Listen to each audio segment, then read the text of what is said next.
The Arizona desert burned under the relentless sun. Heat shimmered across the jagged cliffs and dry brush, while shadows stretched long and thin across the cracked earth. On a dusty trail, two young Apache girls were being dragged forward by a band of merciless raiders. Rough ropes bit deep into their wrists, their small hands red and raw from struggling. Their faces told a story of fear, cheeks streaked with dirt and tears, lips dry and trembling. Their cries echoed through the canyon walls, a haunting sound that the wind carried far and wide. The raiders only laughed, their harsh voices mixing with the clatter of boots and weapons. Not far away, a lone cowboy reined in his horse.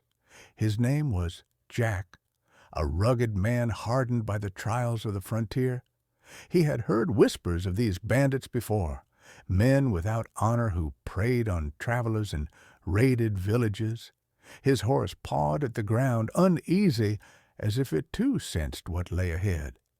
Jack slid his hat back, wiping the sweat from his brow. His sharp eyes narrowed as he studied the scene below.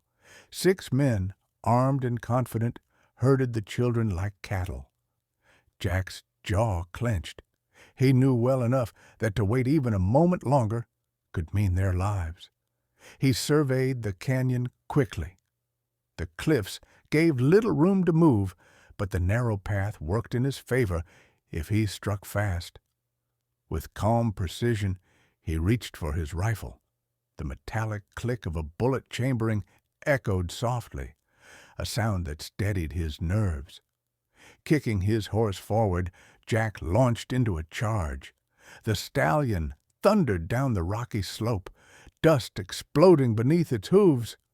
The raiders turned, startled, their laughter snapping into silence. Before they could react, Jack lifted his rifle and fired. The first shot rang out like thunder, striking the lead man in the leg. He collapsed with a cry, throwing the rest into chaos. Jack didn't slow. Swinging from his saddle with practiced grace, his boots hit the earth hard, knife flashing in his hand. In seconds, he was at the girl's side. One swift cut, and the ropes fell away from their wrists. The children froze for an instant, wide-eyed, staring up at this stranger who had appeared like a spirit of the desert. Fear and hope battled in their tearful eyes. Jack's voice cut through the confusion, firm but steady. "Stay close to me. We're leaving. Now." The girls clung to him as the shouts of the remaining raiders echoed behind. Jack cast one sharp glance at the twisting paths of the canyon, already planning their escape. His pulse pounded, but his hand stayed steady. Every second mattered. Every step would decide their fate. And so, with danger closing in from behind, the desperate flight for freedom began. The canyon echoed with the chaos left behind. Shouts of anger rose from the raiders, their voices bouncing against the stone walls as they scrambled to recover. The sound of boots pounding the ground grew closer. They were furious, humiliated that one man had defied them, and worse, stolen their prize. Jack knew he had only moments. He pulled the 2 girls close and led them into the narrow shadows of the rocks. His horse snorted, restless, its ears flicking nervously. The animal sensed danger just as sharply as its rider. "Keep quiet," Jack whispered, his voice low but firm. "No matter what you hear, don't let go of me." The girls nodded quickly, their small hands clinging to his coat. Fear still lingered in their eyes, but something else had begun to grow there. Trust. Jack moved swiftly along the canyon wall, boots crunching softly on the gravel. The path twisted and wound between jagged stone, the kind of ground that could hide them for a while if luck held.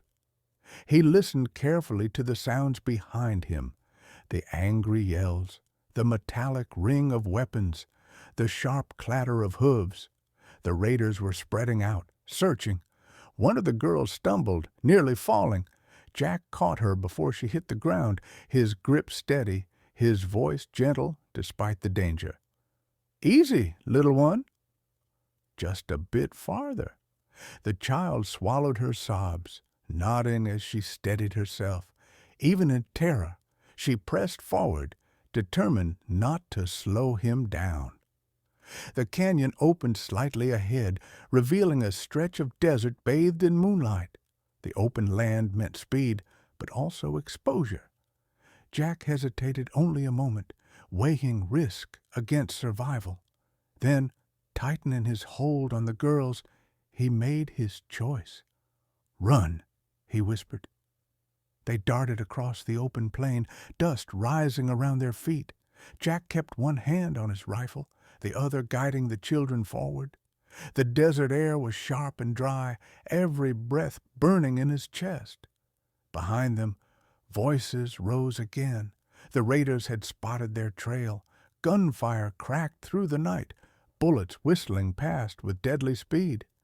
Jack spun, firing back in short bursts, each shot calculated not to kill, but to buy time. Sparks lit the stone as lead struck rock. The girls screamed, but Jack's steady presence kept them moving. He positioned his body between them and the danger, shielding them with every stride. His heart pounded, not from fear for himself, but from the weight of protecting two fragile lives. Finally, the land dipped downward into a dry riverbed, hidden beneath brush and rock. Jack guided them into it, crouching low as he pushed branches aside. The cover was thin but enough to break sightlines. He urged the girls to stay down, their small bodies pressed against the cool sand. The night grew still again, broken only by distant shouts and the echo of hooves fading into the canyon. The raiders had ridden past, their fury carrying them in the wrong direction, for now. Jack exhaled slowly, scanning the horizon. For the moment, they were safe. But he knew it wouldn't last. Raiders like these did not forgive, and they would not stop hunting so easily. The girls huddled against him, trembling, exhausted from fear and flight. Jack wrapped his coat around their shoulders, giving them warmth against the desert chill. His gaze lifted to the stars scattered across the black sky. In that endless, silent expanse, he found both comfort and resolve. This was no longer chance. It was a duty etched into his heart the moment he had cut their bonds. He had saved them from the canyon, but the journey was far from over. He would see them safe, no matter what it cost. And with that vow, Jack rose once more, guiding the children forward into the darkness of the desert night. The desert night was cruel in its silence. Where the day scorched with unbearable heat, the night cut deep with bitter cold. Moonlight washed over the land, painting the sand and stone in shades of silver and black. Shadows stretched long across the ground, and every sound, every rustle of brush, every cry of a coyote felt sharper, heavier. Jack moved carefully, his rifle slung across his back, the two girls walking close at his side. Their small hands clung to his coat, their bare feet silent against the earth. They no longer whimpered or cried. Exhaustion had stolen their voices. Still they followed step after step, trusting him without question. "Not much farther now," Jack murmured, though he knew the desert stretched on longer than their weary bodies could bear. His words weren't for truth, they were for hope. The girls nodded weakly. Their faces, pale in the moonlight, showed both fatigue and determination. In their eyes burned a strength that belonged not to children, but to survivors. Hours passed before the jagged outline of Jack's cabin came into view, a lone structure against the endless wilderness.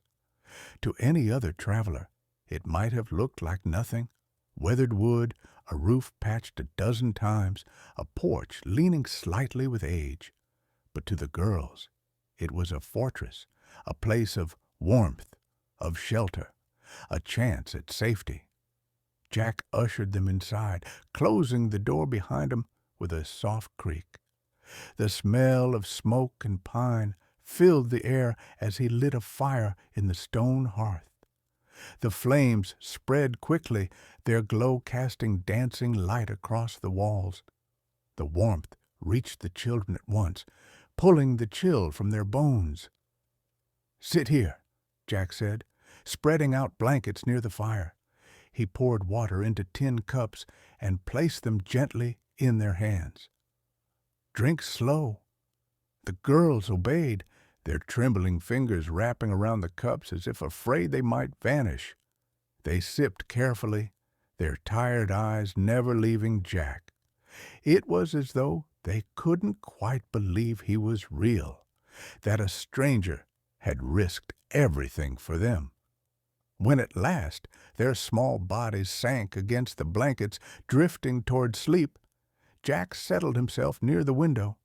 He rested his rifle across his knees, his eyes sharp, his body still.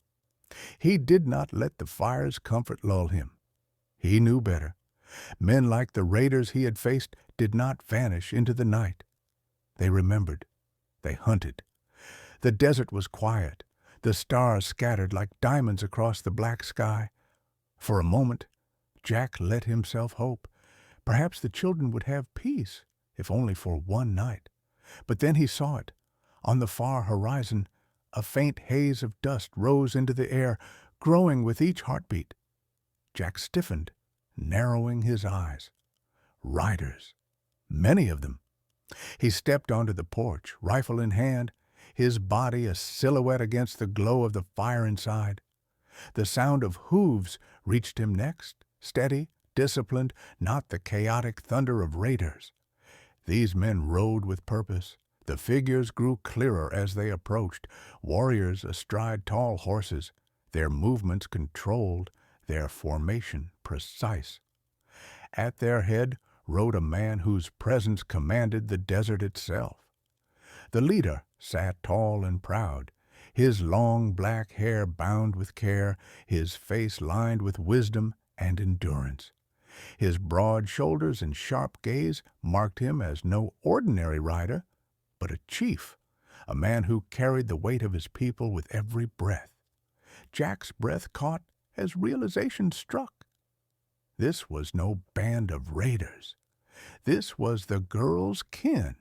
Their father had come. The riders drew to a halt before the cabin. Dust swirled around them, their horses pawing at the earth. The warriors' eyes flicked to Jack, unreadable but watchful, their hands close to weapons. The chief dismounted in one fluid motion, his boots pressing into the dirt with quiet authority. He said nothing at first, his gaze fixed on Jack, measuring him, weighing his soul without a word. Inside the cabin, the girls stirred as if by instinct. Something in the air had shifted. They rushed to the doorway, their eyes widening as they saw him. For a heartbeat, the world held still. Then, with cries that cracked through the night, they ran. The chief dropped to one knee, his strong arms outstretched as his daughters hurled themselves into his embrace. Their voices trembled with sobs of relief, calling out in their native tongue. His face, carved from years of hardship, softened as he held them close, whispering words of comfort only they could understand. Tears glistened in the girls' eyes, streaking through the dirt on their cheeks as they clung to him, refusing to let go. The reunion was fierce, raw, overflowing with the bond of blood and love. Jack stood back, silent, his rifle lowered. He did not move closer, nor did he interrupt. This was not his moment. His part was done. And yet the chief turned his gaze upon him once more. The silence stretched heavy, broken only by the crackle of the fire and the soft weeping of the children. The warriors remained still, waiting for their leader's word. At last, the chief gave a single nod, small but heavy with meaning, respect, recognition. The air eased, weapons lowered, the desert seemed to breathe again. Jack tipped his hat, his voice calm but steady. They're safe now. That's all that mattered. The chief did not answer in words, but the gratitude in his eyes spoke louder than speech. He held his daughters tighter, his presence a promise that they would never again face the world alone. For Jack, that was enough. He turned back to the horizon, watching as dawn painted the desert in streaks of gold. For now, the children were safe. But in the Wild West, peace was a fragile thing, and Jack knew his fight was far from over. The desert morning broke slowly, as though the land itself was reluctant to wake. A crimson glow spread across the jagged horizon, spilling light over stone cliffs and dry cactus groves. The air was cool, still, heavy with the weight of what had passed the night before. Jack sat on the porch of his cabin, his rifle resting against the wooden rail. His eyes, tired yet sharp, traced the trail where the Apache chief and his warriors had vanished only hours earlier. Dust had settled, hoofprints fading into the hard earth. Silence hung in the air, an uneasy, haunting silence. Inside the cabin, the girls still slept soundly, curled beneath the blankets Jack had laid out for them. Their breathing was steady, peaceful at last. For the first time since he had seen them in chains, they looked like children again, not survivors of cruelty. Jack rubbed a hand over his weathered face, letting the desert breeze cool the sweat on his brow. His heart carried the memory of their reunion, the way the chief's arms had wrapped around his daughters, the fierce relief in his eyes, the gratitude that needed no words. Jack had done what was right, and yet, in the Wild West, right and wrong were never simple things. He had spilled blood to save them. That meant enemies now lurked somewhere out in the canyons, regrouping, plotting. Men like that never forgave, never forgot. Jack knew it was only a matter of time before vengeance came riding. Still, for this one moment, peace lingered. The sound of soft footsteps behind him pulled Jack from his thoughts. One of the girls, the younger, peeked out from the doorway. Her dark hair fell across her face, her small hands gripping the frame. She said nothing, but her wide eyes met his with silent trust. Jack offered her a reassuring nod. "You're safe here," he said simply. The girl gave a tiny smile before retreating back into the warmth of the cabin. That single look, that fragile smile, was enough to remind Jack why he had risked everything. Hours later, as the sun climbed higher, a distant rumble broke the quiet. Hooves again. Jack stiffened, standing, his hand moving instinctively toward his rifle. But this time, the riders were familiar. The Apache chief had returned. He rode at the front, his daughters now seated proudly on horses beside him, safe and protected. The warriors followed in silence, their presence powerful but no longer threatening.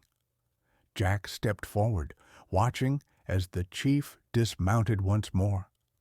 The girls ran to their father's side, clinging to him with renewed strength.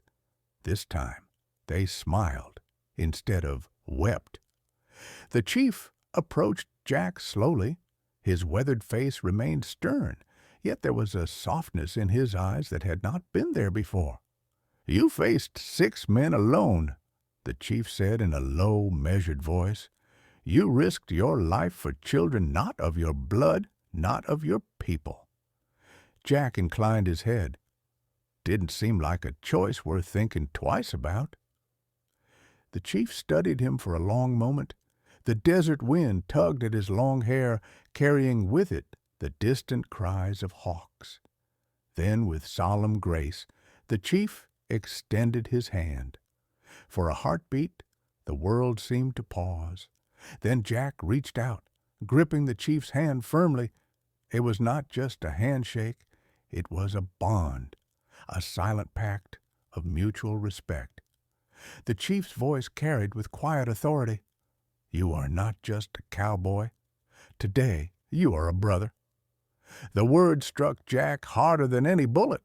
A lone man of the frontier, often judged by suspicion and distrust, had been accepted by a proud people. That was a gift beyond measure. The chief mounted his horse, his daughters seated before him. Before departing, he turned once more. "Your courage will be remembered," he said. "Our tribe will speak of you, and your name will ride on the wind." With that, the warriors wheeled their horses and rode off, the thunder of hooves fading into the distance. Jack stood alone once more, watching until the last trace of dust disappeared. The desert stretched before him, vast and unforgiving, but also alive with possibility. He turned back toward his cabin, the sun high now, the fire inside reduced to smoldering embers. He felt no triumph, no pride, only a steady calm. He had done what was right. That was enough. Yet deep in his heart, Jack knew this was not the end of his story. The desert would test him again. Danger would return, as it always did in the untamed West. But so too would opportunity, the chance to protect, to fight, to stand for something greater than himself. That was the code he lived by, not written in books or law, but carved into his very soul. Courage, honor, compassion. As evening returned, Jack sat once more on his porch. The wide expanse of Arizona stretched endlessly before him. The desert winds whispered across the land, carrying with them the echoes of the day. The laughter of children reunited with their father. The chief's words of respect. The cries of defeated enemies scattered to the rocks. Jack tipped his hat low against the fading sun, his silhouette sharp against a glowing sky. He was a lone cowboy, yes, but no longer just a solitary figure wandering the wastelands. He had left his mark on hearts and history alike. The desert night fell again, stars scattering across the heavens like silver dust. And somewhere, in the distant Apache camp, stories of the cowboy named Jack were already being told. Stories of bravery, sacrifice, and a bond forged in the harshest of lands. Jack's lips curled into a faint smile. The West was not done with him yet. But whatever came, he was ready, because courage, once chosen, never truly fades.